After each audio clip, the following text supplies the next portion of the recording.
What's the meaning of Anthony Minghella?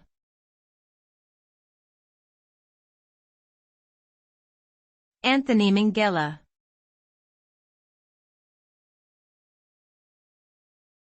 Anthony Minghella.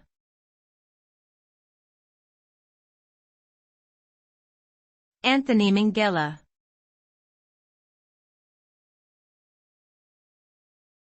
Anthony Minghella.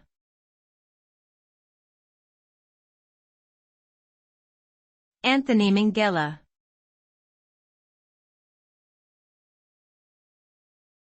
Anthony Minghella was an English film director, playwright, and screenwriter. He is best known for directing the films The English Patient and The Talented Mr. Ripley, both of which won several Academy Awards. Minghella also wrote the script for the film adaptation of the book Cold Mountain, which earned him another Academy Award nomination.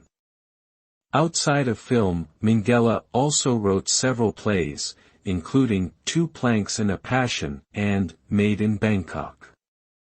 He passed away in 2008 at the age of 54.